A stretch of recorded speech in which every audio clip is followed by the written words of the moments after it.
really a great pleasure and an honor to have Professor Yann LeCun to visit MBZUAI.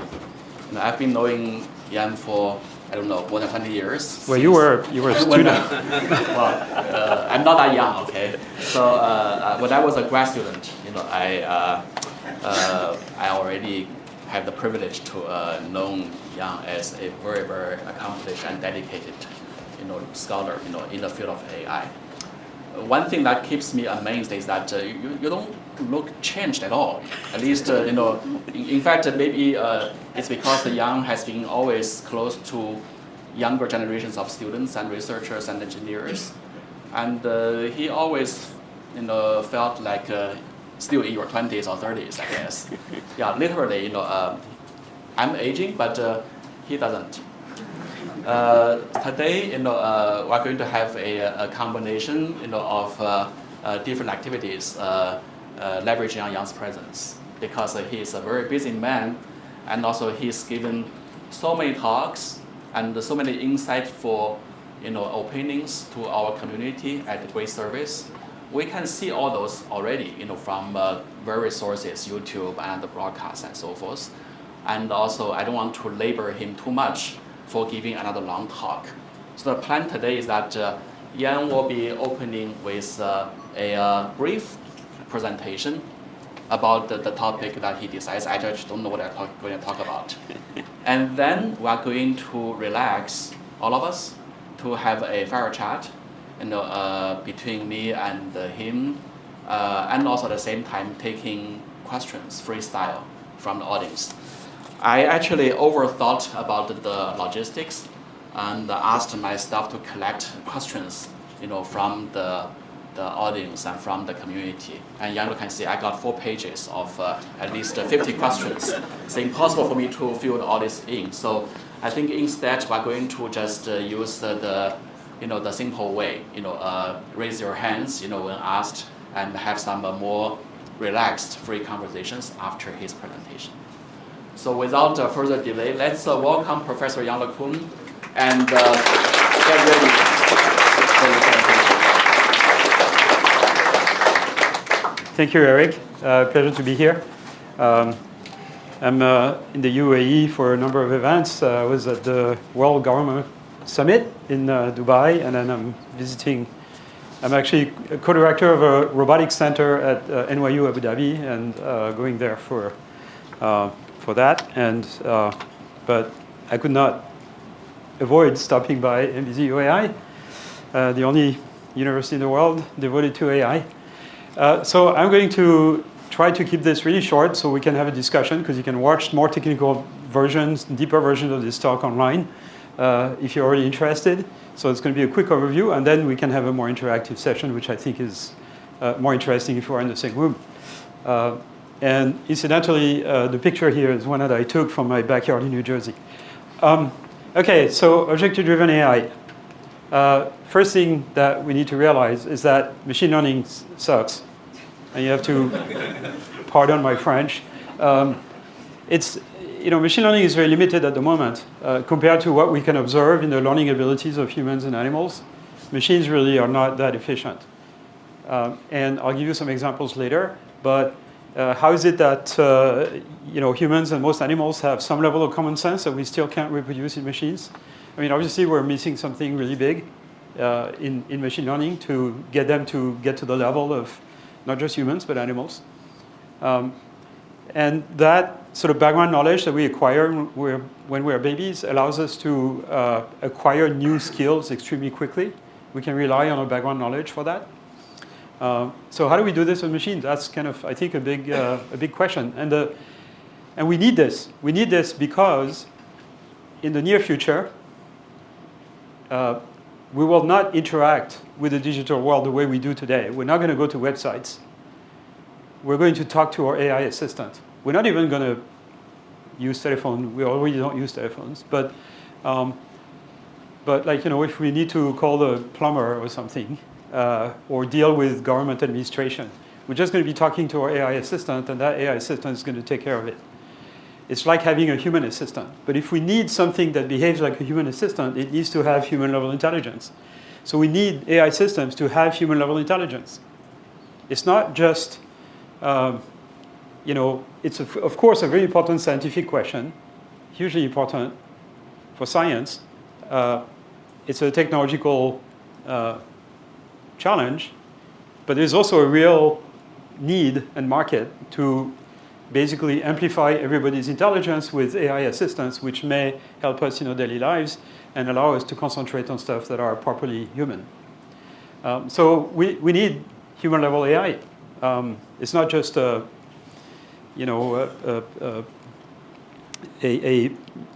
new sort of quest of for power of science. It's really a market need almost. But for that, we need machines that understand the world, understand how the world works, machines that can remember, they can reason, and can plan. Those four things, current AI systems, autoregressive LLMs, cannot do it. They don't understand how the world works. They don't have persistent memory, although it's starting. They certainly can't reason, and they absolutely can't plan. Certainly not as well as humans and animals. So, we're nowhere near human-level AI today. Despite the fact that we have AI systems that can pass the bar exam, we still don't have self-driving cars, right? Where is our level 5 completely autonomous self-driving cars? It is a task that any 17-year-old can learn in 20 hours of practice. And we have hundreds of thousands of hours of training data to train self-driving cars. We still don't have self-driving cars. Any 10-year-old can learn very simple tasks like just clear up the dinner table and fill up the dishwasher in one shot. We still don't have domestic robots. And it's not because we can't build the robots. It's because we just can't make them smart enough to figure out how to pick up objects and things like that. And so what are we missing? That's the big challenge for you guys. I'm too old, but you're young. And so you'll have to figure this out. It's a big challenge for the next 10, 15, 20 years in AI. We're not done. You get into the field and you get the impression that everything has been discovered and you can do just an incremental change. Not true. There's a big revolution that needs to come in AI, and it's going to be done by people your age, not my age. So, so we need systems that learn world models, basically mental models that allows them to apprehend the world from sensory input, not just from language, and I'll tell you why in a minute. Systems that have persistent memory, large-scale associative memories, for example. This is how the brain does it. In the brain, there is a separate structure called the hippocampus that is used as factual, episodic, and working memory. If you don't have a hippocampus, you can't remember anything for more than about 90 seconds. Okay? So it's a separate thing in the brain. Why don't we have this in our neural nets? Like a separate associative memory. We need systems that can plan complex action sequences, particularly in a hierarchical manner. And we need systems that are also controllable and safe. In other words, systems where you tell them to do something, you give them a goal, and they fulfill that goal. But they fulfill that goal without, killing anybody, right? So how do you design a system like this? That's the purpose of objective-driven AI architectures. But before I talk about that, I'll talk a little bit about self-supervised learning. So self-supervised learning has taken over the world, and I'm sure many of you are aware of this, perhaps not everybody. But this is really what has allowed the recent revolution in AI. It's really the idea of self-supervised learning. Well, the idea of this is you don't train a system for a particular task. You train it for a very generic task of filling in the blanks, essentially. Okay, and that's been applied to all kinds of different domains. So the standard way to do self-supervised learning at the moment, and I'm going to tell you in a minute why it's bad, is the way we train large language models or any natural language processing systems or even systems that deal with biological sequences, protein, DNA, etc. Is that you take a sequence of symbols, say a sequence of words. You have to turn it into tokens, which are subword units, but it doesn't matter. You corrupt it in some way, or you transform it. And generally, you do this by masking. So you take a few words within the sequence, and you mask them. You replace them by a blank marker. And then you feed this corrupted version of the text to a gigantic neural net, and you train this neural net to reconstruct, to predict the words that are missing. Okay, so it's a very generic task. And you do this with, trillions of words. And after a while, the system basically learns the syntax, the meaning, just about everything there is to know about a piece of text that allows it to fill in those blanks. Okay, so that's called a generative model because it generates the text. If you give a particular structure to this neural net that has what's called a causal attention, then the system basically is trained to predict a word from the previous words. It cannot look at the future. And you can use this to generate text. That's the autoregressive large language model. Okay, so this neural net may have, billions, hundreds of billions of parameters. We've been playing with those for a while. So that's SSL. And the way you use this in large language models is that once you've trained the system to predict missing words, you can have it predict the last word of a piece of text, right? You give it a text and you ask it, what's the next word? So it makes a prediction. That prediction is not exact. It can never figure out the exact word that comes after a sequence. So it produces a distribution, a probability distribution of all possible words or all possible tokens, of which there are typically 30,000 possible. And then you pick one within this distribution by sampling, and then you inject that word into the input and then predict the next word. And then shift that into the input third word, shift that into the input fourth word. That's called autoregressive prediction. It's a very old concept. It was not invented in the last year. It was not even invented in the last decade. In fact, it was invented in the 50s, really, or even by statisticians before that. It's a very, very old concept, but it's useful in this context. Now, there's a number of issues with this. So they work amazingly. It's just amazing that when you train a system like this on 10 trillion tokens, you get something that seems to have some level of understanding of the underlying reality. And there's a whole bunch of those models that you may have heard of, and some you may not have heard of, some of which are open source, like Blunderbot, Galactica, Llama 2, Code Llama from FAIR, from Meta, Fundamental AI Research, and Mistral and Mixtral from a small French company, Mistral formed by people who used to be at FAIR, and DeepMind, Falcon that came from the region, Alpaca, Yi, Olmo. There's a whole bunch of them. There's a new one I think that was announced today from Alibaba or someplace. Performance is amazing, but they make really stupid mistakes because they really don't think about what they're going to say. They just produce one word after the other autoregressively. There's no planning for what is going to be said. And no common sense, no understanding of the real world because it's trained purely from text. That said, certainly ChatGPT has made every one of us in the industry realize that there was a big enthusiasm from the public for these kind of tools, which really wasn't clear before. It surprised even OpenAI that the public would be so enthusiastic for using those kind of tools. But of course, in labs, we've been working on this kind of stuff for many years before.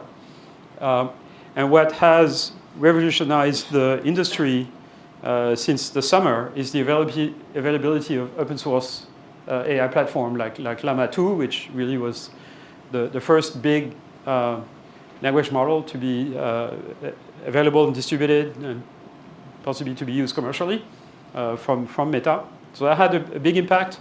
There's a lot of people everywhere in the world, including in the UAE, who are using Llama 2 as the basis of their product. They're building products on top of it by fine-tuning Llama 2. So a big influence. And you can give them a prompt and they will give you answers that are reasonable. This is about, I do a store photography, so that's kind of a good idea about a store photography. And Meta has built specialized personalities that you can talk to. They are like AI assistants that are specialized in sport or Dungeons and Dragons or whatever it is. There's 28 of them on Facebook, on Facebook pages. Or you can talk to Meta AI through Messenger and WhatsApp also, at least in the US. So this works really well. You can do image generation. This is a paper that was put online in September that explains how the image generation system produced by Meta works. It's called EMU. And then there is a lot of progress also in things like translation, because the self-supervised learning techniques can be used for all kinds of applications, not just dialogue systems, but also translation. This is a project called Seamless M4T, which can translate text from text to text, from speech to text, from text to speech, and speech to speech directly, including from some languages that are not written languages, which is really interesting for a lot of regions in the world. And that system can handle 100 languages in and 100 languages out for text and 35 languages out for speech. We had a previous one that could handle 200 languages, but not real-time speech.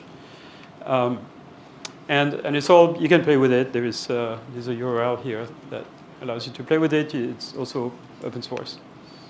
OK, so why do autoregressive LLMs suck? They do because there is this sort of exponential divergence phenomenon that every time a system puts out a word or a token, there is some likelihood for that thing to take you outside of the set of correct, plausible answers. And it's, you cannot recover from it. And so if you think that the probability of making such a mistake is constant and the errors are independent, then what that says is that the more words those systems produce, the more the probability of producing a correct answer decreases exponentially. It's not that simple, but there's a number of papers on this.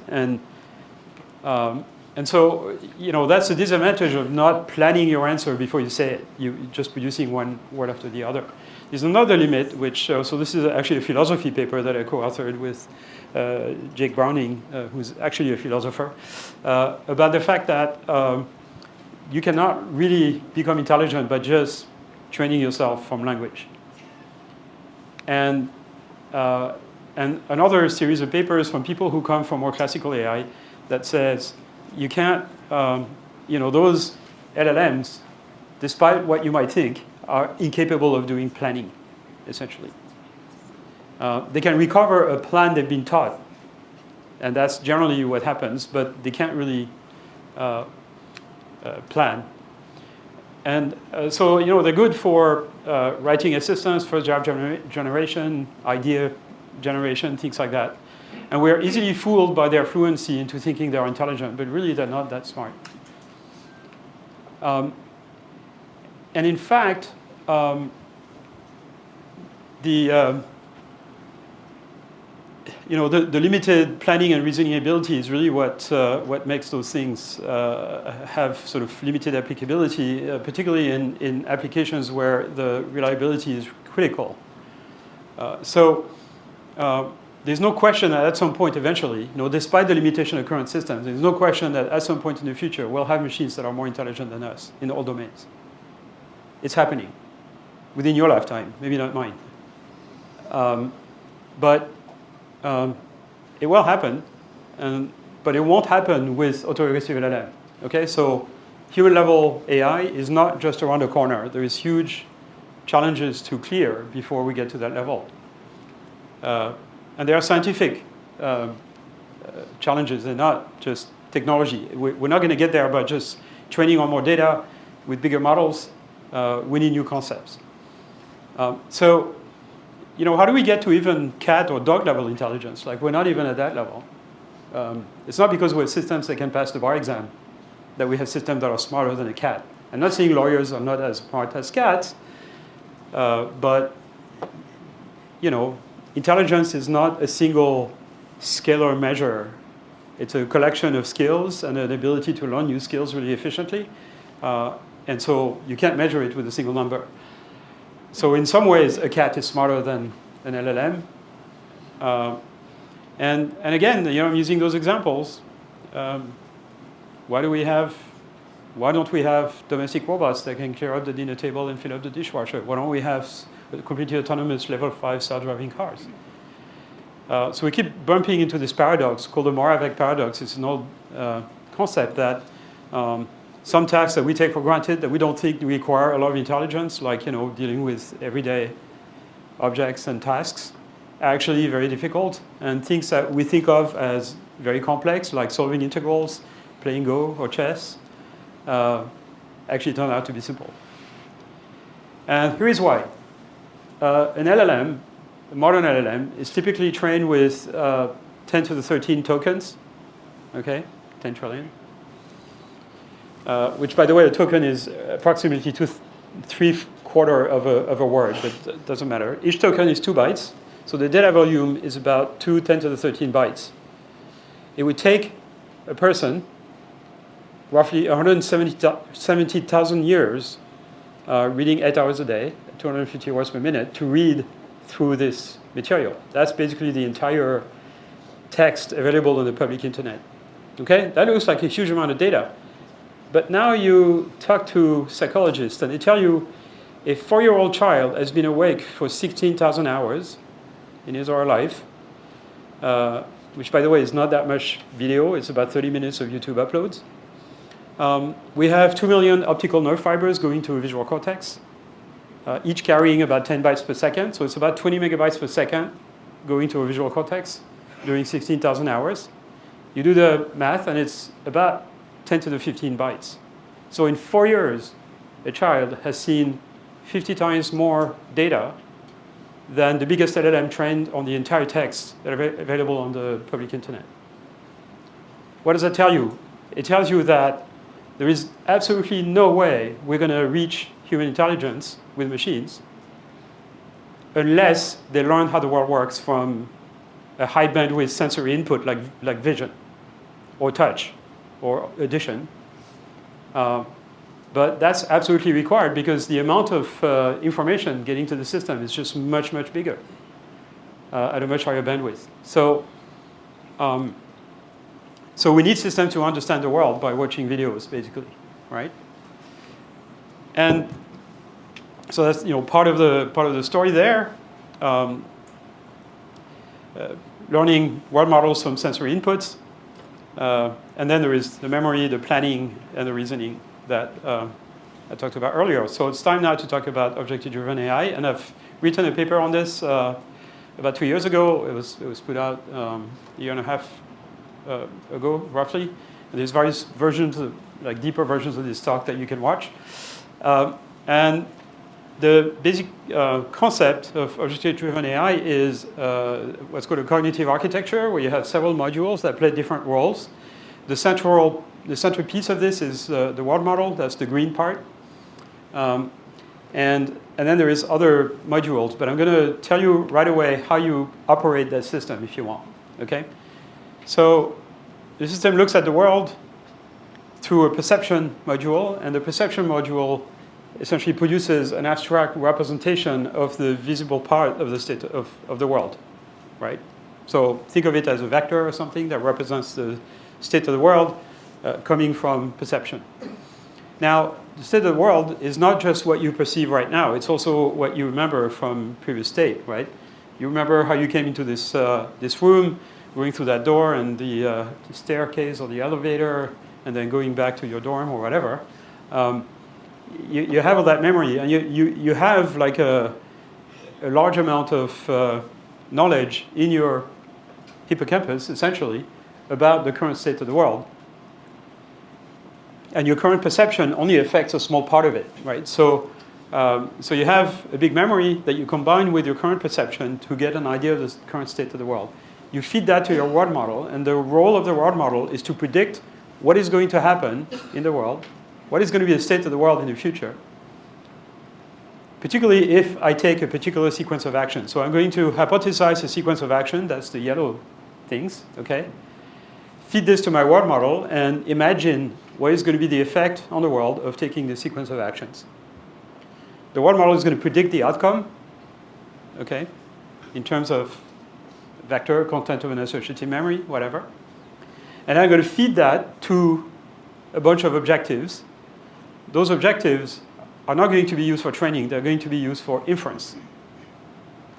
And one is a task objective that measures to what extent the system is fulfilling the task that was set to it. And the other objectives, which is the dark red box, are guardrails. So they're basically objectives that measure to what extent the sequence of actions or the trajectory that the system will follow are safe, according to a bunch of criteria that you might set. So what the system does is that at runtime, at inference time, not at learning time, at inference time, through optimization, it tries to figure out a sequence of action that minimizes those objectives. Okay, think of those objectives as cost functions. They're 0 if the system fulfilled the task without killing anyone or without hurting anyone, without breaking any law, right? Those are the guardrails. And what you do is you try to optimize those cost functions. They don't have any outputs because they have an implicit output, which is a scalar value, right? You're going to optimize the output of those modules by basically searching for an action sequence that minimizes those costs. You can do this through gradient descent because the objectives are differentiable, the world model is differentiable, you can backpropagate gradient through this, and through optimization, gradient-based optimization, figure out the sequence of actions that optimize the goals. Now, of course, in general, your world model, your action is actually a sequence of actions, and your world model is not, is something that may predict what's going to result from a single action, not a sequence. So you might have to run this world model multiple times.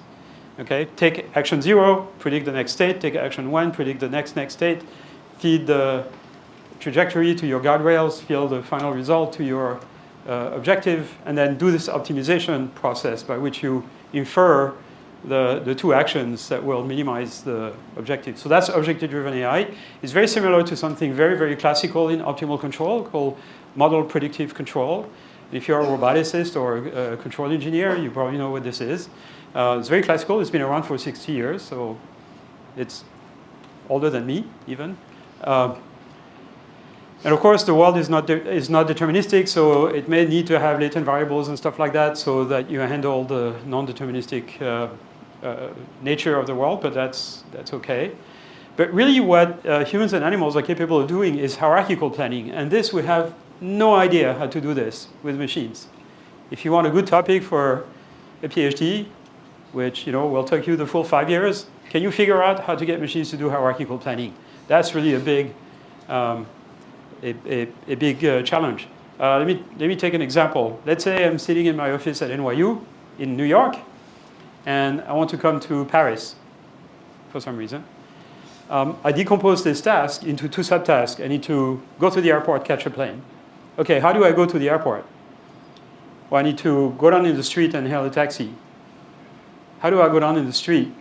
Well, I need to get out of my office, take the elevator, and walk out the street.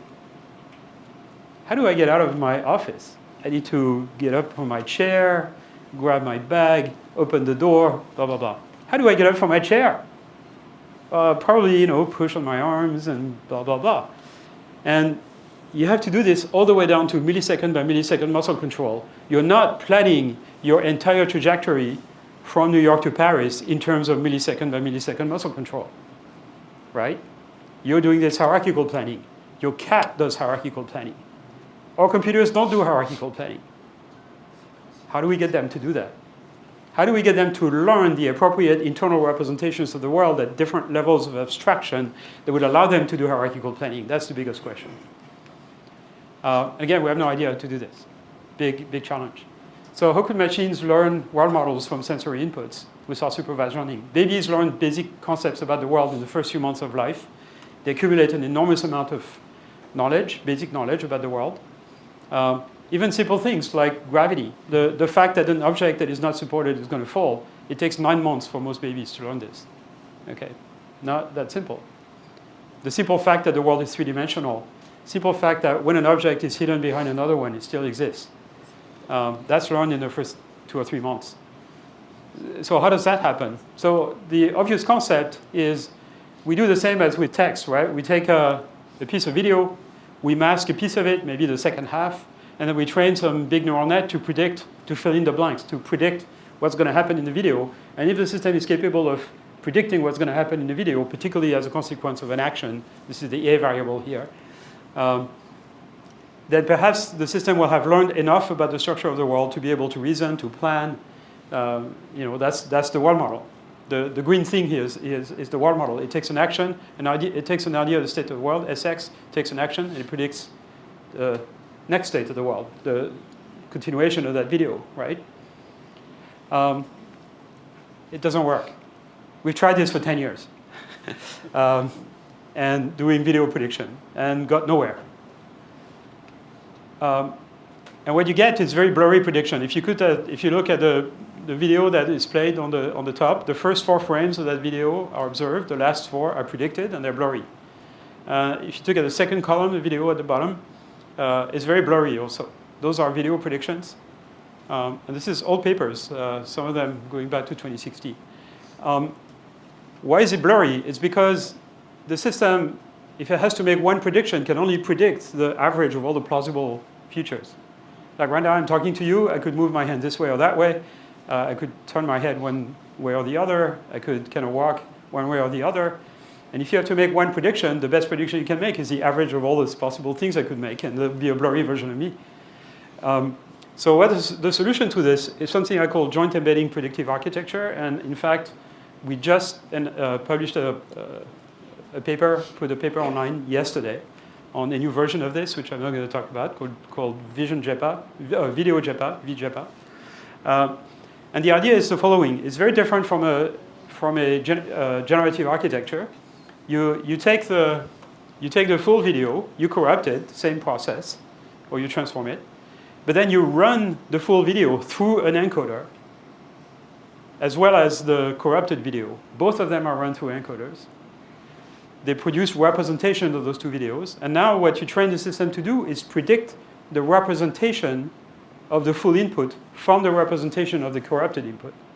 So you're not trying to reconstruct all the pixels in a video. You're only trying to reconstruct a representation, abstract representation of that video. And the advantage of this is that the representation may eliminate a lot of details in the video that you really can't predict. If I take a video of this room, and I point it this way, and then I slowly pan, this absolutely, the system might be able to predict that the room is going to continue, and there's going to be people sitting in seats and stuff like that. But there's no way it can predict what everybody looks like. There's no way it can predict the texture on the back of the seat. There's no way it can predict the texture of the carpet or the wall behind, right? So all of those details, you don't want to be predicting them. You want to predict abstract representation where all of those details are essentially not present because you can't predict them. So that's called a JEPA, Joint Embedding Predictive Architectures. There is a number of papers on this going back a couple of years, mostly for training image system to encode and recognize images in a self-supervised manner. And that's the difference between generative architectures that reconstruct and non-generative architectures that don't reconstruct. They just predict in representation space. So the left side is generative AI. The right side is the future of AI. The future of AI is not generative. Okay? Forget about calling AI generative AI. It's going to go away. I mean, it's not going to go away because we're going to need systems to produce images and text. But if you really want to make intelligent machines, you're going to have to use non-generative models. Right? And there's several flavors of this, which I'm not going to go into. And I'm going to skip this in the interest of time. So how do you train something like this? You have to prevent it from collapsing. So collapse is the problem that if you train the encoder and the predictor simultaneously, the encoders will basically ignore the input, and the predictor now will see constant outputs and will do a really good job at predicting. And that's a collapse. To prevent this from happening, one technique is to essentially maximize the information content of the representations that come out of the encoders. And that's kind of hard to do because to maximize information content, we would need a lower bound on the information content that we can differentiate. We can compute the gradient of. And we don't have any. We only have upper bounds on information content. So we're basically crossing our fingers that if we push up on an upper bound on information content, the actual information content will also follow. And it kind of works. But it's a hack. And this belongs to a technique called non-contrastive, a set of techniques called non-contrastive or regularized methods for maximizing information content. I don't have time to explain what the difference is between contrastive and non-contrastive, but what I'm advocating here is abandon generative models. If you are interested in human-level AI, abandon generative models. Abandon probabilistic modeling. I'm sure Eric is going to hurt. He's not going to agree with this. Because he kind of did his PhD on, graphical models, right? Probabilistic graphical models. Abandon contrastive methods, which I didn't explain what they were. And of course, as I've said for 10 years, abandon reinforcement learning because it's so damn inefficient. And so all the most popular techniques that people are raving about in machine learning, I'm sort of basically advocating to do something else. So there's a particular technique that I don't have time to explain called VicReg to maximize information content in these encoders, which consists in basically having a criterion of the covariance matrix of the representation and attract this covariance matrix to the identity. And there's several people who have had similar ideas at the same time. Yima, for example, at Berkeley, with a bunch of other people.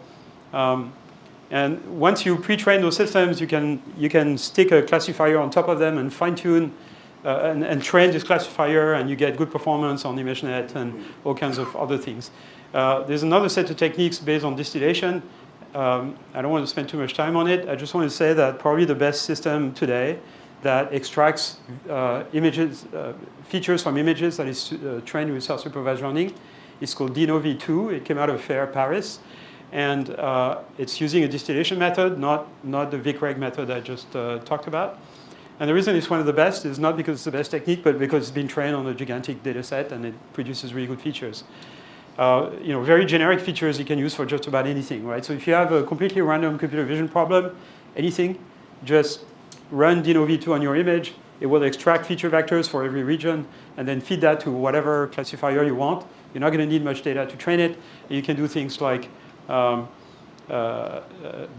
object recognition in images, feature extraction in video, depth estimation from monocular images, segmentation, semantic segmentation, and things of that type. So it's really sort of generic features.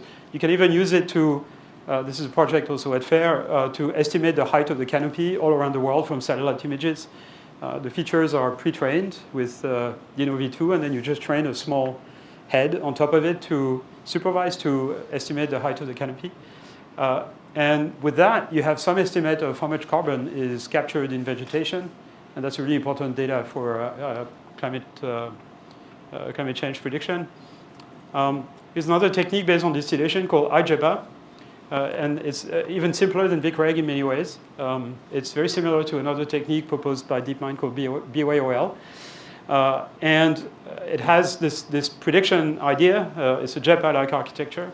And it works really well for extracting features. It's very simple, very fast, and it gives really good results on sort of basic object recognition and transfer learning out of distribution, blah, blah, blah. So there is a new version of this that just appeared yesterday, which is not part of my slide, called VJEPA. I invite you to look at it. It's basically a version of JEPA that is trained with video and can learn good features of video from video, completely self-supervised.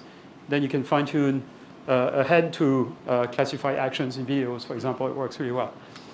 So that's a first step towards really world models that are trained from natural videos. Okay, so things we're working on, self-supervising from video. The paper just came out. LLM that can reason and plan, driven by objectives, using those world models trained from video, and learning hierarchical planning, and that we don't know how to do. We need compute power, of course. It's useful. It's necessary, but not sufficient. We're still missing essential concepts, perhaps along the lines of what I described in the big architecture, perhaps something else.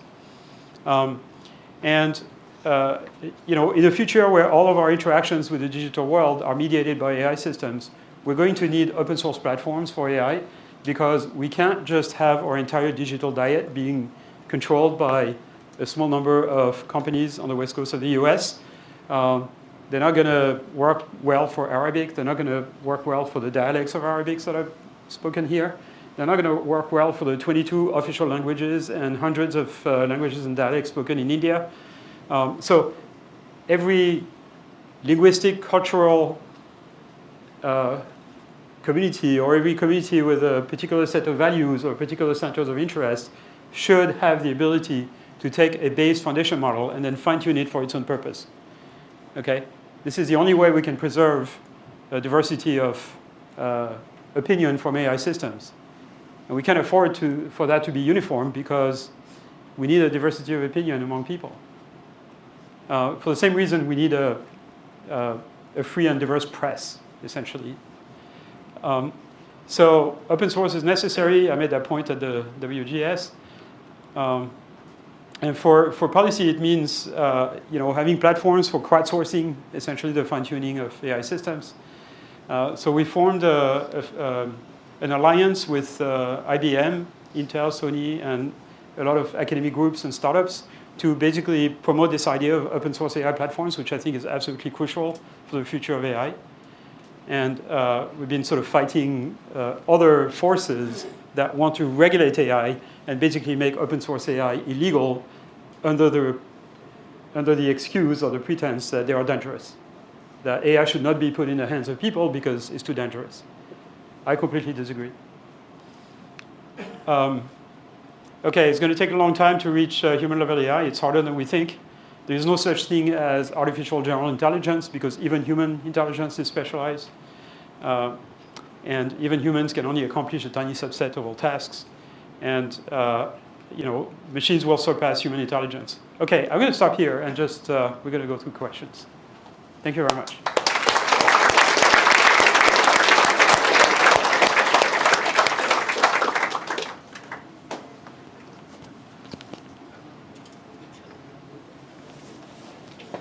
Thank you very much, Yann. It's always inspiring and exciting to hear his talk. Actually, when we were listening to your talk, I realized that I even didn't introduce Yann. But it's okay, you don't need to. But we have now not only this classroom, which is our biggest, and then I was told that the 4 other classrooms were all occupied. Okay. The star power that Yann has is, unsurpassed, as always. If you notice, in fact, I just learned a lot, even from your current talk, even though I've been following talk for a long time. There is a very, very unique kind of essence, from Yann's talk. I remember maybe more than 10 years ago, I invited you to Carnegie Mellon and give a presentation. I don't know if you remember.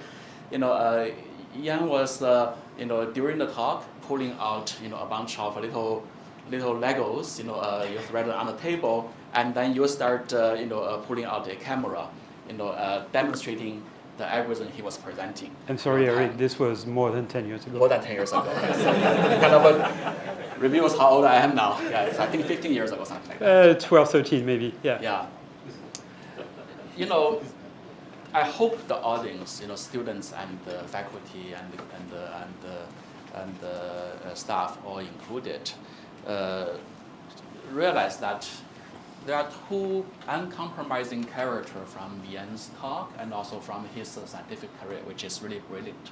One is critical thinking, right? He challenged, all the status quo if they contradict, the real world problem that he's facing, no matter how authoritative and how people take for granted of that. That's one thing. The other thing is that Yann is very, very much focused on solving problems in real world rather than imaginary ones. Even though the problem can be simple, especially, for example, the way he kind of explains the hierarchical planning, right? You get to Paris from New York. Even this morning, I had a meeting with a student talking about a planning agent model. And I asked, what's the task? Well, the task is to be an office aide, writing articles and so forth. If you just look at the task at the surface, planning a trip from New York to Paris, it looks so simple. But once you get down to the details of how I get to the subway, how I get out of my office, how I get up from my chair, you see all levels of complexities that very much a human being don't even realize that. Especially the students probably don't see this problem. They thought it's already, solved or non-existent, right? But if you are really, really focusing on seriously delivering the solution and make them actionable and make them probably even a product, none of these steps can be bypassed. And that's what we see from here. Maybe this is because your experience of starting your career in Bell Lab or It's a combination of things. I mean, that's an interesting question. You can, there's many strategies to really, make the field go forward or have an impact. One is you just try to solve a short-term problem that is obviously a good thing to solve, okay? Or you have a very ambitious long-term goal and you sort of inch your way towards it. So I work with the second one. So basically, I want to understand intelligence. I think that, so let me tell you my thinking process that I've had since I was an undergrad, or perhaps a grad student, right? Yeah, you want to build intelligent machines or you want to understand intelligence.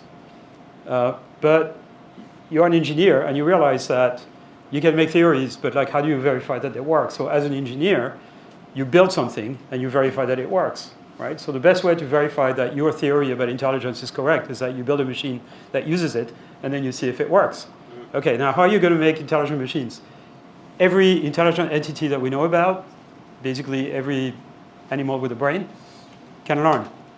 So intelligence is something that builds itself through learning, right? And it's completely obvious when you look at nature that intelligence is not hardwired, it's learned. If it's not learned by the individual, it's learned by evolution, which is the same thing, right?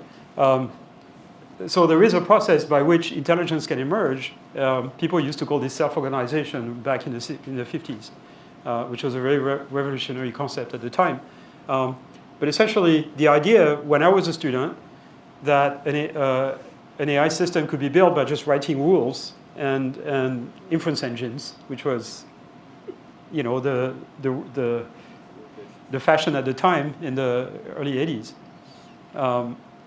To me, it was preposterous. I did not consider myself smart enough to actually design an intelligent system. I thought the intelligent system had to build themselves through learning.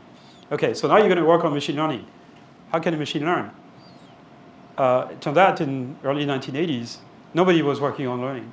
Very, very, very few people. The only work you could find was from the 60s. People who worked on neural nets, the first wave of neural nets in the 50s and 60s, perceptrons, adelines, that became statistical pattern recognition, but it really was the same thing. So you start looking at this literature, which is 15 years old or something when you're in the early to mid 80s. That literature is from the 60s. Textbooks from the 70s. And you realize that people were looking for an algorithm to train complex learning machines that were capable of representing lots of functions, because a perceptron can only represent linear classification, linear functions, basically. And people knew at the time it was very limited. That's why they abandoned the whole field, basically. And so the question is, how do you train a multi-layer system? I started working on this when I was an undergrad, because it was obvious it was the problem to solve. And I was not interested in doing character recognition. I was interested in solving intelligence, right? But like you inch your way out. And so, I came up with an idea that was very similar to backprop, although slightly different. It's more similar to what we now call target prop. And then met other people like Jeff Hinton and et cetera, who were working on similar things, and we realized we were doing the same thing, essentially. And that and the emergence of backprop basically created the second wave of neural nets in the late 80s, early 90s. So I worked on this for a while.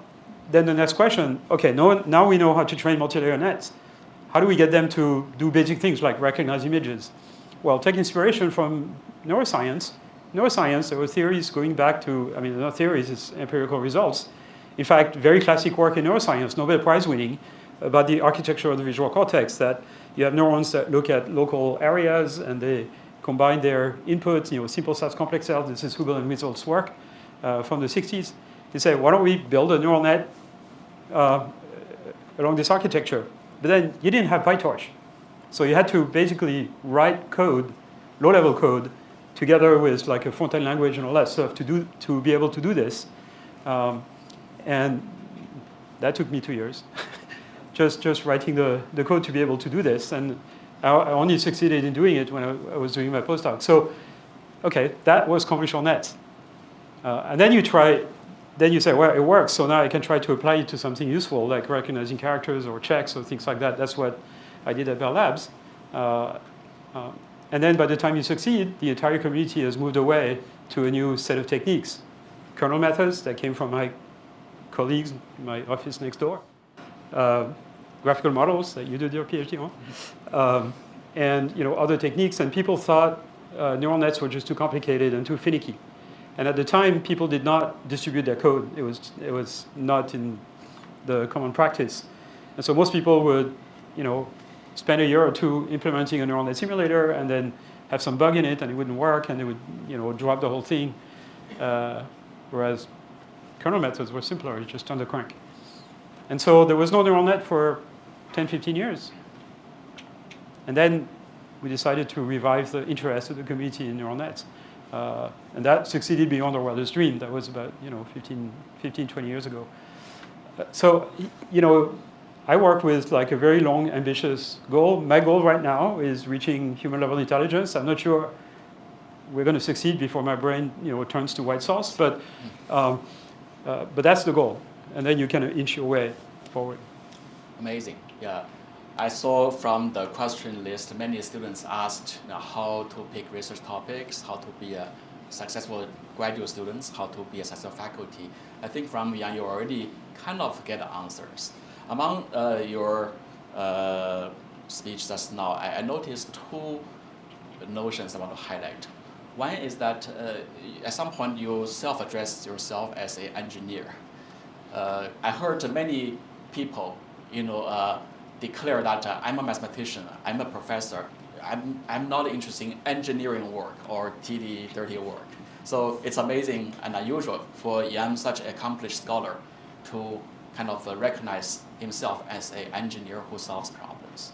I mean, scientist and engineer, right? I mean, you can be both. You have to be both. You can be both. Yeah. You have to be both. If you really want to do the right thing, I mean, you can hack.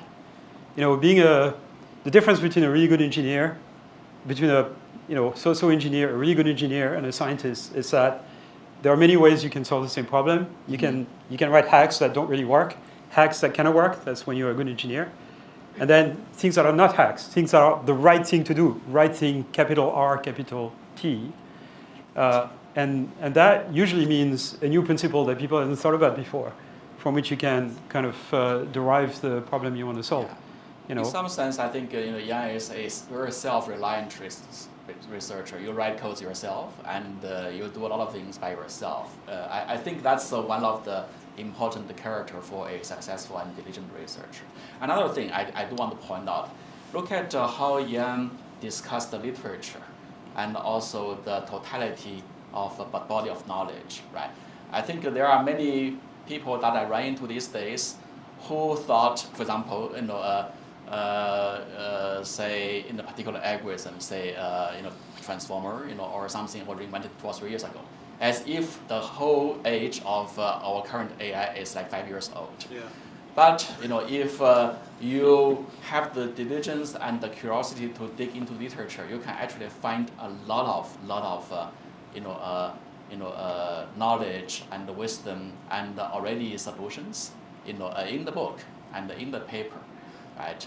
It takes a very humble mind for you to acknowledge that and take them, and maybe build your new tower on top of that. And that's again, my take from his presentation. Hopefully, the students here, could draw some wisdoms from it.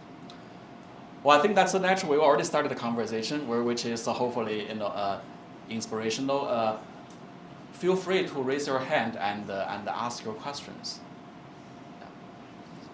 Yeah. So, Ian Reid, I'm the chair of computer vision, and this is sort of a meta question, if you like, which is, I'm a lifelong academic. You live between industry and academia, and I guess in some of my darker moments, I sometimes wonder if any great ideas are going to come out of universities anymore, or is it all going to happen in industry? I have my own view of the role of universities for research going forward. Obviously, we're producers of human capital that's being consumed by industry. But I'm interested in your take on the role of the modern research university. Yeah, I mean, I've been confronted to that question. So you're right, I started my career in industry, then switched to academia, and now I'm sort of half and half. I mean, I like both worlds because I think they're complementary. But let me tell you a story, 2 stories. The first story, 3 stories. First story is about character recognition. So in the 90s, character recognition, 80s and 90s, that was really kind of an academic research field. And then it kind of started working. And you could have teams of people, usually in Eastern Europe or China, lots of engineers, kind of engineering character recognition system, OCR system that was sold for, basically as a gift with, a value of $3 or something like that, together with a scanner. You would buy a scanner and there was an OCR engine with it. There was very little money in that business, and it became completely boring for academic research because it was basically in the hands of industry, and you couldn't really compete with them. You could come up with new concepts, but in terms of actually a product that works, there was no way you could compete. That happened in OCR. The domain where things weren't working properly were for like handwriting. Then simple techniques didn't work, so things like neural nets were actually interesting. A similar story happened in speech recognition some years later. Speech recognition was an academic field, and then after a while, there were basically 4 companies in the world that were dominating the performance, and there were companies. There was AT&T, BB&N, Microsoft, and Google. And if you were in academia, you had no chance of competing. So the research in speech recognition basically turned to something else. People were talking about robustness or multilinguality or whatever, but they were not really working on speech recognition because that was in the hands of industry. Now, a story that's closer to us is in translation. So translation, traditionally use statistical translation models that are based on, Markov models and blah, blah, blah, until fairly recently. And then there was a paper by Ilya Sutskever that showed that you could use gigantic LSTM to actually do translation at the level of performance that was similar to previous technology. And people started to get interested. But the system he proposed was extremely complicated. And so Kyung-Yoon Cho, Yosha Benjo, and Dmitry Badanao at University of Montreal had this idea of using the attention circuit, where, when it comes down to translate a German sentence into English, and you have to produce the verb, the verb in the German sentence is at the end of the sentence. So if you use a recurrent net, you haven't seen it yet. You have to have a way of connecting that word to the output and then looking up the translation, through a neural net. And so they came up with this idea that you can have circuits that basically switched in a data-dependent way dynamically. And that idea, they didn't come up with it. They applied it to this context, but the idea that you can have the activity of a unit activating or deactivating connection goes back a very, very long time. In the 1980s, people were actually using neural nets that had those properties. And then in the 90s with LSTM and things like that. So this idea of attention really was not that new. There were papers also from my colleagues at FAIR in 2015-16 using associative memory. Associative memory is a thing where you put a query, you compare it with a bunch of keys, you do dot products, then you take all the scores that come out, run them into a softmax, so you get a bunch of numbers between 0 and 1 that sum to 1. And then the output of the memory is the weighted sum of value vectors weighted by those coefficients. So basically, it's a differentiable RAM, essentially. And that concept was very successful. But if you combine this idea of attention with this memory and the fact that the query can be the same as the keys, you get transformers. The property of transformers that make them interesting is that they are equivariant to permutation. If you permute the input tokens, you get the same output with the same permutation, right? The output tokens get permuted, but otherwise unchanged. It's very similar to convolutional nets. Convolutional nets, you translate the input, you get the same output, just translated. So it's equivariant to translation. So if you have a number of different architectural components like this that are equivariant to different types of transformations, you can assemble them in various ways to get the properties you want. If you have a signal where the statistics, like images and speech, where the statistics are the same and the local correlations are high, you want to use convolutions. But by the time objects, the representations are object-based, then what matters is the relationship between objects. And there you want to use transformers because the only thing that matters is the relationship between those objects, not their location. So a lot of ideas there. And diverged a little. No, you are not diverging. I guess get to the point. I think Yann worried about now what university should do. When the ideas are thriving in the industry, when they get big. Well, the moral of the story here is that after Joshua's team came up with this paper, the Stanford, Chris Manning's group at Stanford jumped on it and won one of the WMT competitions in translation. And there the entire industry just jumped on it. All the industry started using translation system on this model, attention. And then Joshua told his team, like, don't work on translation anymore. There's no point. You're never going to rival whatever Google and Meta and whatever is doing, Microsoft. So stop working on it. And that's the right thing to do. So today, don't work on LLMs. I mean, everybody is working on LLMs. Use them. Okay. I mean, you can use them. You can analyze them, but it's kind of boring. Work on the problems I just mentioned. I mean, those are completely open problems. This is what's going to take us to the next step in AI. And there is a lot of space for new concepts, new ideas that would come from academia. You need GPUs, but you don't need 16,000 GPUs.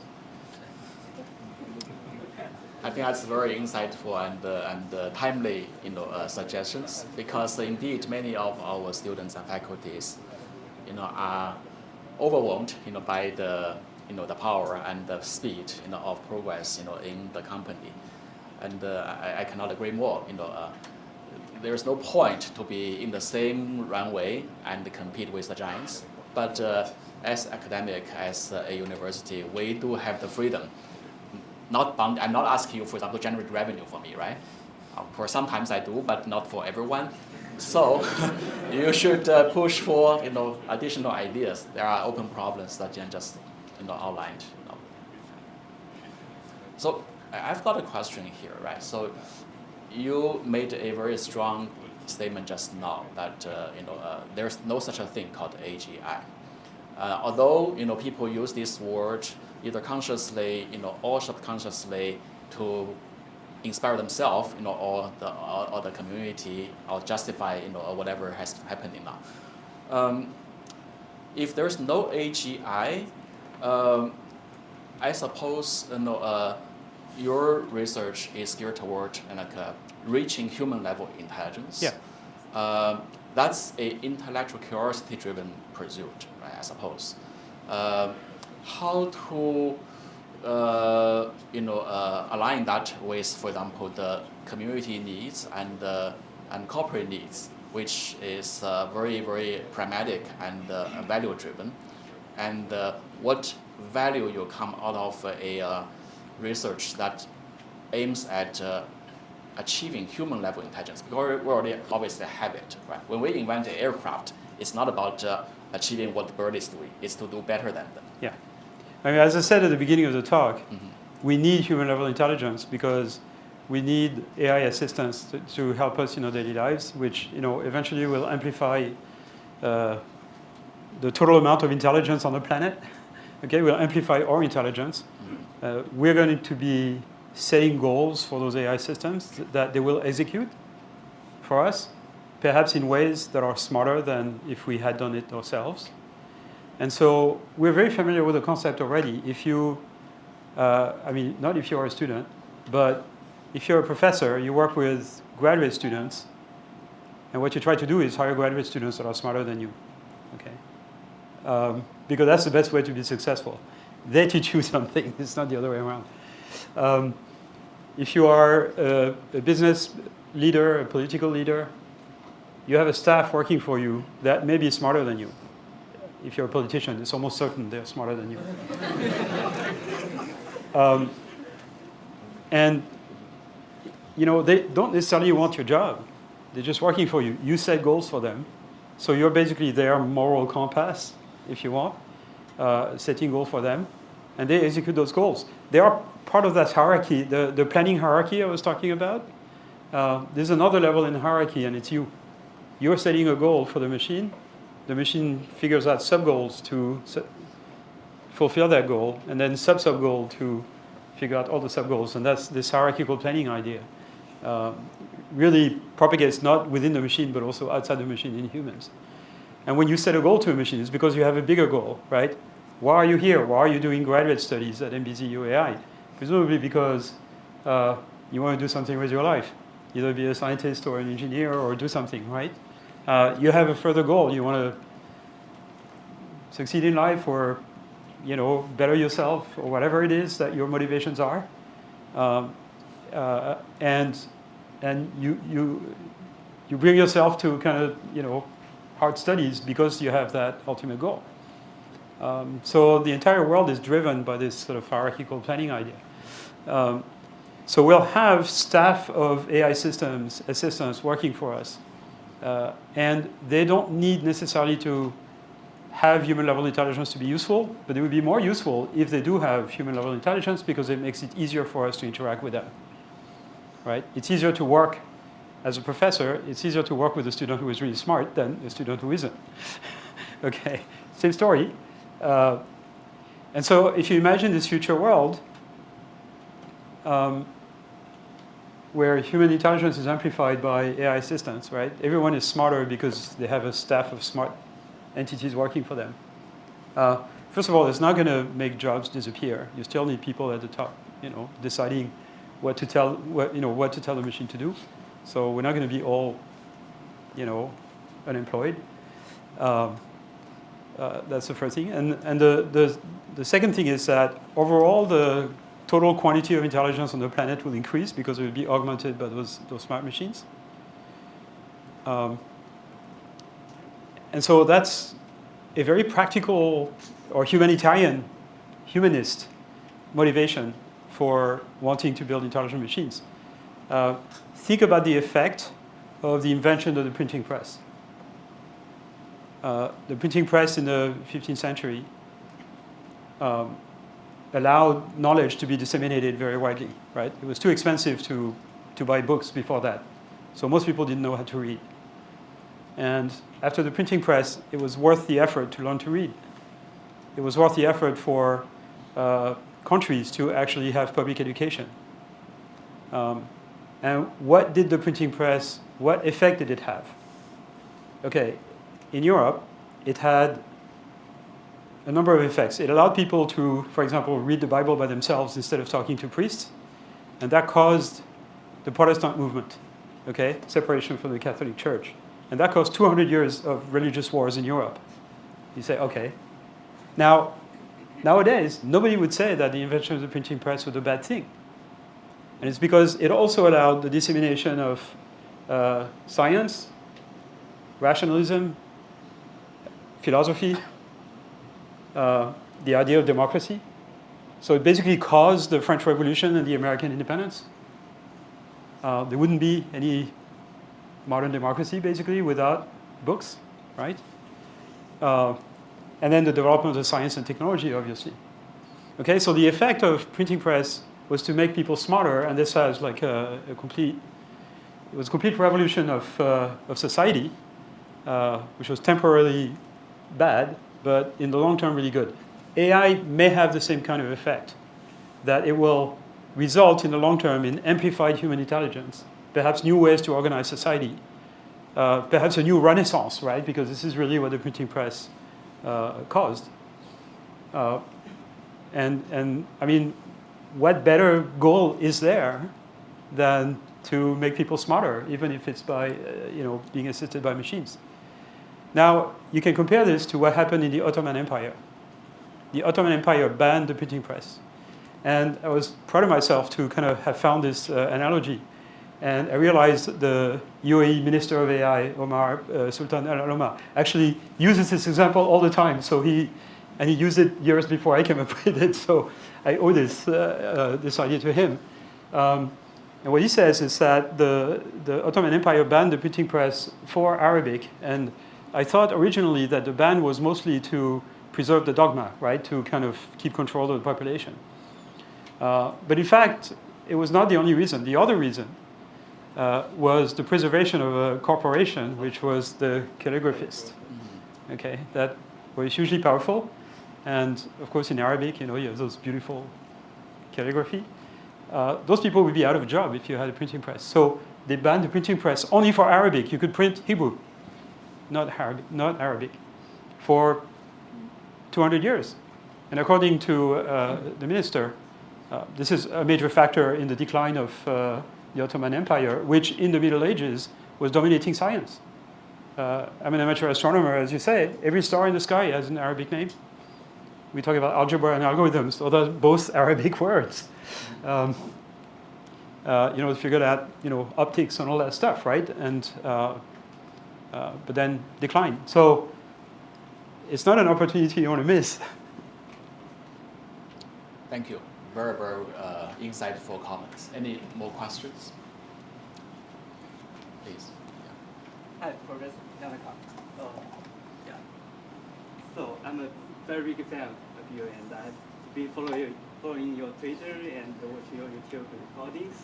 Exactly this talk that you did last month at UW. Yeah, and I got 3 questions, and I would like to hear about your comments. So the first is that when you talk about when you're comparing a autonomous driving system and a baby, like you say that like animals or babies can quickly learn to adapt new tasks or doing some new skills that they don't know before.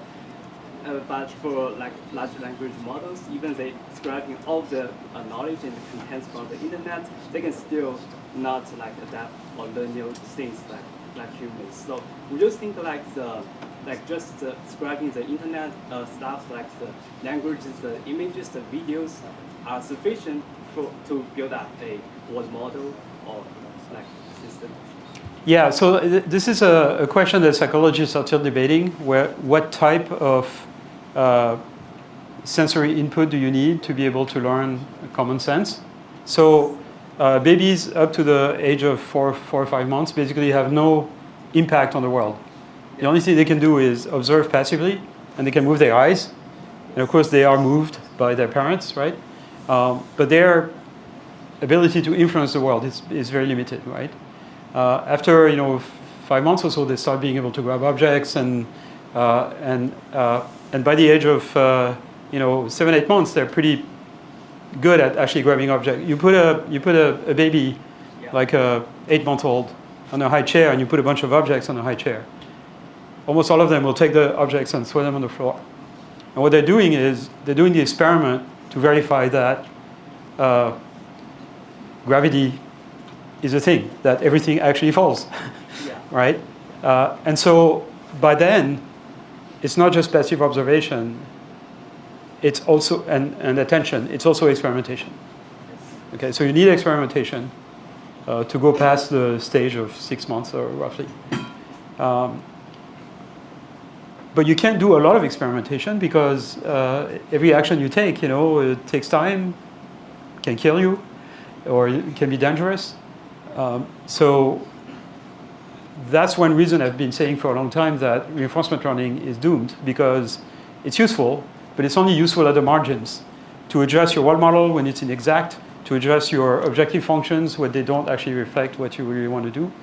But it has to be kind of a last resort because it's so inefficient. Like the number of interactions you have to have with an environment using reinforcement learning is enormous. And so most of the learning has to take place in another way. So in 2016, I showed this slide that has become a bit of a meme with a cake, right? So where the bulk of the cake is self-supervised learning, and the icing on the cake is supervised, and the cherry on the cake is reinforcement learning. That sort of represents the relative size or importance of each type of learning. Exactly. So, what you mean is like we cannot start from like just passive observations of the world to build a model. We have to do some experiments, interventions, and more experiments. Yeah, a little bit of intervention, as little as possible, but again, because it's expensive. Yeah. But that's the only way you can get a causal model. Yes. Okay. So a causal model is something that, of the type that I showed, state of the world at time t, action I'm taking, state of the world at time t plus 1. That's the action is like an intervention, right? Yeah. So the model you get is a causal model that allows you to figure out like what is going to be the effect of an action I take. And so, people who complain that, AI doesn't care about causality, that's not true. Like, it's really at the center of learning world model. So that, but the point is there is a lot you can learn just from passive observation. So you should learn as much as you can from passive observation. Yeah. And then, so that you don't have to use too much interaction and not too much reinforcement learning. Yeah, totally agree. And my second question is like, would you think the current evaluation approaches are sufficient enough to evaluate our intelligent agents about their like system to capabilities or like technique capabilities? Yeah, no, it's a question about evaluation of AI. So there's not going to be like the equivalent of IQ, right? Where some psychologists think is a good way of measuring human intelligence, which it is not. But you're not going to have, like, as I said, it's not a single linear scale on which you can measure intelligence. There is like all kinds of different capabilities, and you have to measure them more or less independently. And currently we do have AI systems that are super intelligent in very narrow domains, right? But not in all domains. They can do what psychologists call system one, which and this is basically what LLMs can do too, right? An LLM, there's a intrinsic limitation to architectures like LLM. The amount of computation devoted to the production of a single token is constant, right? You give a prompt, you run through however many layers. The output of the neural net is one token. You produce that token. The amount of computation for producing a token is constant, which means that if you ask a complicated question to an LLM, it cannot devote more computation to a complicated question than to a simple question. The only way it can devote more computation is if you trick it into producing more tokens. Then it's going to do more iterations. But this is not Turing complete. You cannot approximate, you cannot compute everything by forward propagation through a fixed number of layers. It's just not Turing complete, at least with a reasonable size network, right? You need an exponentially large network if you want to approximate any function. Yeah. By contrast, the process I described of inference by minimization, which is, by the way, very similar to what we do with factor graphs and graphical models, right? It's the same idea, right? You have some function, call it negative likelihood, that you want to minimize, right? And you figure out from the variable I know what are the values of variables I don't know by minimizing that function. So it's really going back to graphical models, really. That process of inferring by optimization as opposed to feed-forward propagation, that is Turing complete. You can reduce any computation to an optimization problem. You cannot reduce any computation to a feed-forward propagation through a reasonably sized network. Yeah. And my last question is like you have defined lots of objectives for the JEPA model, and you think that like additional objectives like the disentanglement or like the such kind of additional objectives are required to achieve the like the planning capability. Right. So yeah, we have half a dozen different cost function and training strategies for JEPAs now to prevent the collapse. So there's those distillation methods I mentioned, like IJEPA, VJEPA, and MBZUAI, and there's a bunch of others actually that are very similar. They rely on the fact that the two encoders have to share weights in a particular way. VCREG, on the other hand, doesn't. So the advantage of this is that with VCREG is that the two encoders can actually see different modalities, right? One of them can be seeing videos, the other one audio, for example. So they don't need to share weights. That's an advantage. And in terms of performance, they work just about the same. It's just that it's a little simpler to handle the distillation method. A downside of distillation method is that the best way to corrupt the inputs before you enter it to the branch, one of the branches of the JEPAs, is through masking. And that only works well with transformers. Yeah. It doesn't work well, or it's not clear how to do it with convolutional nets. And the problem is that transformers are not really appropriate for images and video. They're really, really too expensive.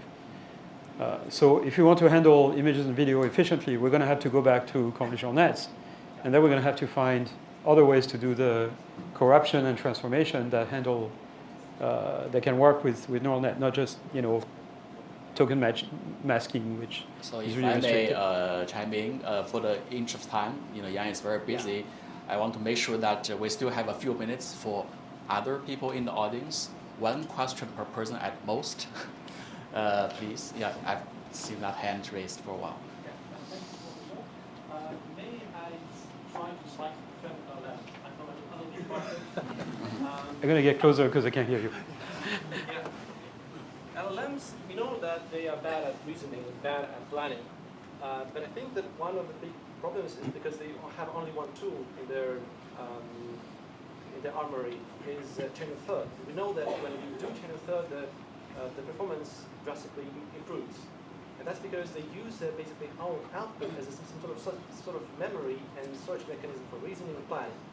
And that seems like a biggest flaw in the language model architecture because they have to transform their latent representations into symbolic knowledge and back to do this kind of trick. And I thought that, well, maybe we shouldn't completely abandon LLMs, but we probably should maybe add some sort of architectural modification like recurrence mechanism or maybe memory, explicit memory module that will do this for us. Yeah, I mean, I've seen this before. You have a particular paradigm, and you want to sort of minimally change it to fix the flaws, right? Or you can think of a new paradigm, right? So the thing that you minimally change to fix the flaws are hacks. So, how do you augment LLM so they can have some persistent memory, right? So there's RAG, there's all kinds of stuff, right? To correct hallucination, you use RAG. It's a good idea. To, augment the amount of computation that's devoted to a particular answer, you do a chain of thought so that the system actually produces more tokens, so it devotes more computational resources for the task. But those are hacks. And then, how do you make a system use tools, right? So there's like the tool formers and all that stuff like LangChain, all kinds of techniques to kind of try to get those systems to not produce necessarily just text, but produce commands for other tools, search engines, calculators, whatever. You can do some of that, but those are hacks, again. The proper way to plan a sequence of actions is to do the kind of stuff I described. And I didn't invent this. This goes back to classical optimal control from the early 60s. As I said, it's the same age as me. So there is a right way to do this. And it's going to take a while before we figure out the precise details of how to make this work. And the problem is that, particularly in industry, but not in academia, in industry, it's much less risky to just take a working paradigm and just do incremental changes to it to get it to fix some flaws that it has than it is to completely rethink the paradigm. However, in academia, that is what you want to do. You want to find new paradigms. You're not going to beat any record on some benchmark of LLMs, but you might come up with a completely new conceptual ideas that has enough legs that eventually it will beat everything. Like think about convolutional nets. Convolutional nets, when I first started playing with them, the only type of images they could recognize were simple binary images on typically 16 by 16 or 20 by 20 pixels. Computers were not powerful enough to make them bigger, and there were no data sets to train them on anyway. In the mid-2000s, when people in computer vision started to get interested in object recognition, the data sets were tiny. There was something called CATEC 101. It had a total of 3,000 training samples, 30 samples per category because there was 100 categories. And I mean, this seems laughable now, but that's the biggest data set that we had in computer vision. If you train a convolutional net with that data, you get nowhere. Because it was much better to use an architecture that basically was hardwired and then just have a little bit of learning on top, because the amount of data was so small that there was no way you could train a ConvNet end-to-end to get state-of-the-art performance.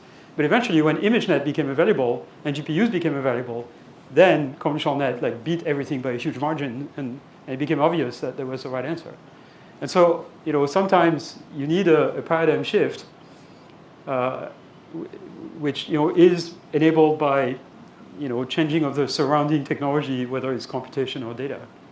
And I think something like that is going to happen over the next few years. So I have a prediction, which might turn out to be wrong, which is that within 5 years, no one in their right mind would use autoregressive LLMs. Okay. There are going to be autoregressive LLMs to turn abstract representations of ideas into text. Okay? In the human brain, that's called the Broca area. It's a tiny little piece of your brain right here. Okay, just like in front of your ear. It's like tiny, like this big. It only evolved in the last 300,000 years, so it can't be that complicated. And that's what turns abstract ideas that are represented in your prefrontal cortex into words. Okay, there's another tiny piece that's right here, behind your ear, called the Wernicke area, and that one is for understanding language. Basically speech recognition and understanding language. But then what you do with this is that you form abstract ideas that you manipulate in your frontal cortex. This is not language. For a lot of things, that has nothing to do with language. If I give you an example, I tell the entire room here, you're all, you've all taken calculus. Or you know about linear algebra, right? If I tell you, give me an example of 3 vectors in 2 dimensions that are linearly independent, what do you say? 3 vectors in the plane that are linearly independent. Give me an example.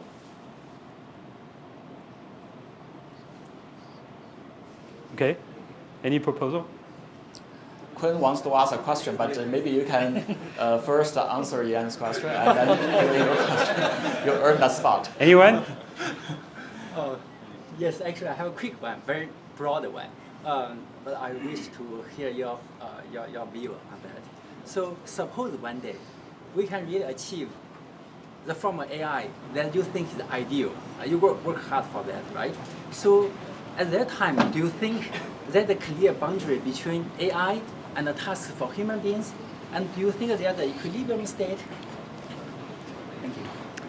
Well, I mean, the happy truth is that the machines will probably be better than us at many tasks, that we will want to use them for those tasks because we're just not good at them. I mean, as humans, which is why humans really don't have general intelligence. Like, we have to get this out of our mind, the idea that we have general intelligence. It's just not true. We're super specialized. And we can tell that because, you can buy a gadget for, 100 dirhams or 30 euros or whatever. They can beat you at chess. Can beat me at chess. So that tells you don't have general intelligence. Otherwise, you'd be beating that $30 gadget. You can go to Wolfram Alpha or whatever, and it will compute integrals better than you, right? Symbolic integrals. And there's a whole bunch of games for which machines are much better than we are. A whole bunch of tasks for which machines are better than we are. Nobody can translate 200 languages in any direction. We have machines that can do this. So the idea that somehow there is a linear measure of intelligence is not true. We're good at certain things. Nature, evolution, kind of hardwired certain objectives into us to drive us to learn certain things and not others. In some domains, we're actually not as smart as some animal species. Like counting objects. You're looking at a scene with a bunch of objects. If there's more than 7, humans have to actually count sequentially. You can't just visualize immediately how many objects there are. A parrot can tell you how many objects.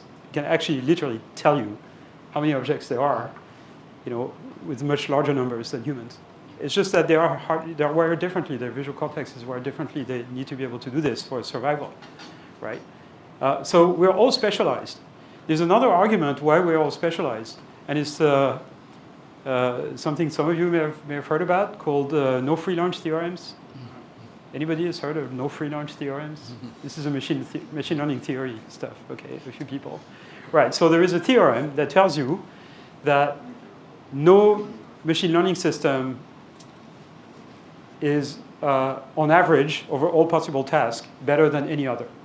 right? If a machine learning system is good at certain tasks, it's going to have to be bad at other tasks. And on average, every machine learning system, on average over all tasks, are all the same. Okay, so basically what that means is that there is no universal learning machine, at least not without some ridiculous amount of training samples. And you have to specialize your machine to be able to learn certain functions and not others.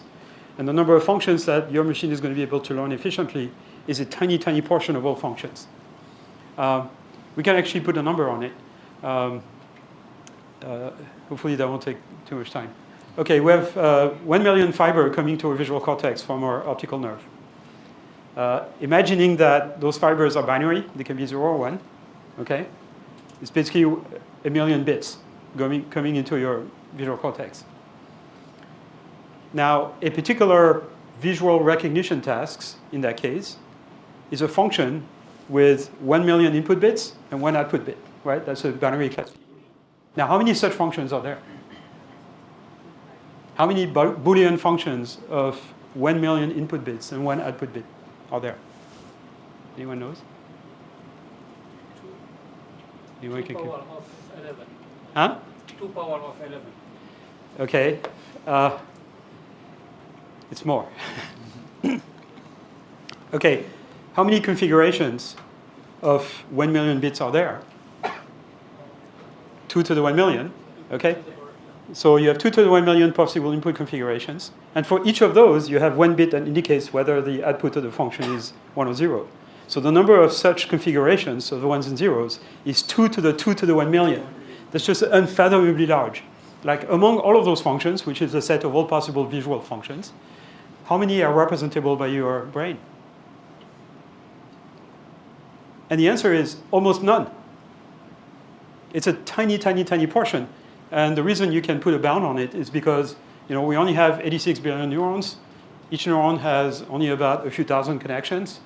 So that's 10 to the blah, blah, blah.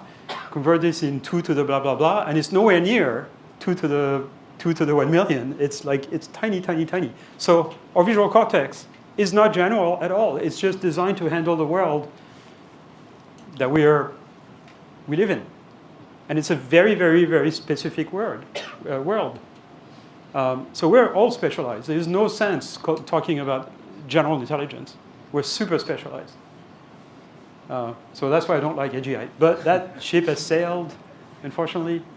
So when I say there is no such thing as AGI, people think that what I'm saying is that we're never going to be able to make machines that are as smart as humans. No, we are going to be making machines that are as smart as humans. They're just not going to be general because humans are not general. Thank you very much. Ivan. Thanks for the great talk. So you talked about Moravec paradox. So maybe one reason for this is that machines and people, we get very different inputs. So I imagine myself, if I'm a blind, it probably will be very hard for me to understand what is an image. For machines, so the data is like haptics, the force feedback. We don't have it, or not at the scale we want. So are we doomed? Are we? What's going to happen? Because the question is, if you want to reach the type of common sense, even intelligence that humans have, do you need to have not just vision but also touch and perhaps smell, audition, all that stuff, and then sort of cross-correlate all of this? Probably not. And the reason not is that there are blind people and they are normally intelligent. There are people who are blind and deaf. Very few, but that happens. And they actually develop normal intelligence too. It's very complicated for them to learn to communicate, but it happens. And it's mostly through touch. And it turns out touch is very high bandwidth. It's almost as high bandwidth as vision. So you have a good idea of the real world just by touch. It's just more active sensing than passive, but it works. So I think we can get machines pretty far with just visual input without touch. Okay, let's take maybe 1 or 2 more questions, because when is your next one? 4 o'clock. We have to start at 4 or stop now, right? Yeah. One more question, please. Maybe that lady over there. Can you come over? Okay. So we can hear you. Yeah. So you mentioned that objective-driven AI is like a step in the right direction we should take towards planning, having planning agents and so on. So I was wondering if that change should happen on the software side, so we have to develop better architectures, or does it happen through hardware? I feel like we're trying to fit a puzzle that's not fitting because of the competing resources that we have now with GPUs and so on. So I wanted to know your insight.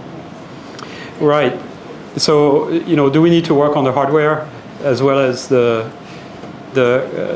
neural net architectures and learning algorithms? So let me tell you like a list of a few things that I think are there to stay. So things like backprop is here to stay. Some people are saying, deep learning is flawed and is running into a wall, and we're never going to get to human intelligence with gradient-based learning. I think that's completely false. Like,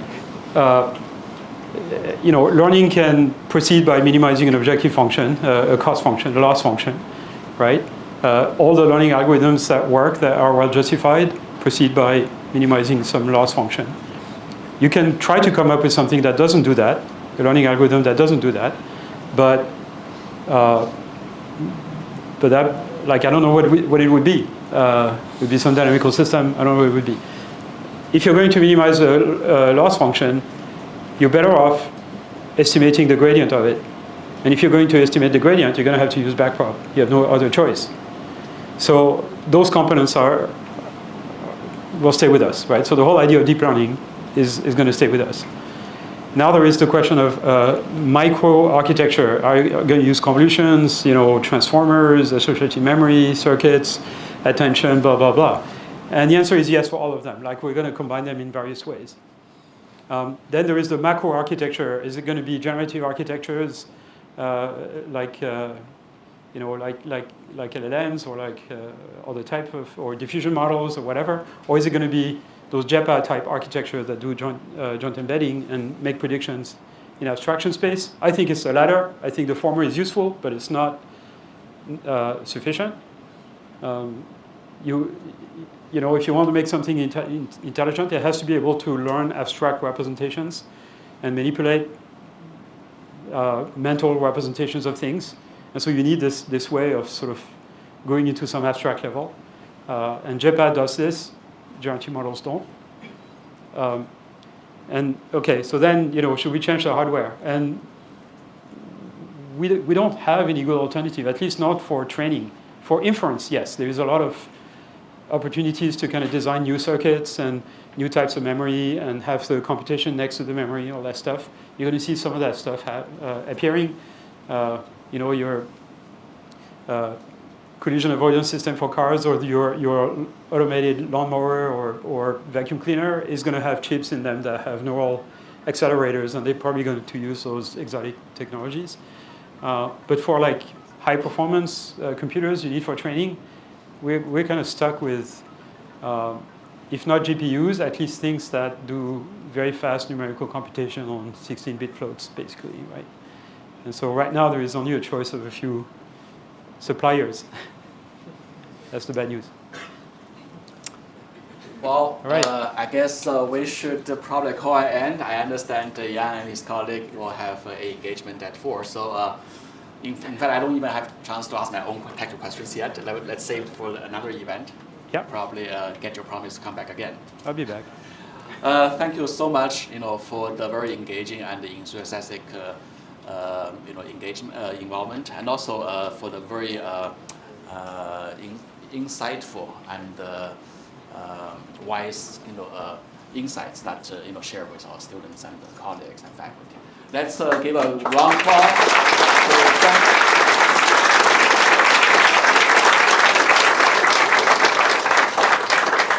I guess we all need to go back home and digest the message. There's a whole lot of information here. In fact, even the last sentence is already very informative. You should go buy the video stocks, right? And hope for the best. It's already too high. It's way too high, yeah. But who knows? Who knows? Great. Well, with that, thank you very much for the wonderful speech and the conversation. We look forward to see you back again. All right. Okay, thank you. And also, we are a very young university, but we managed to also design our own souvenirs. Oh, wow. This is Okay. a little memory for you to keep. Thank you. Thank you very much.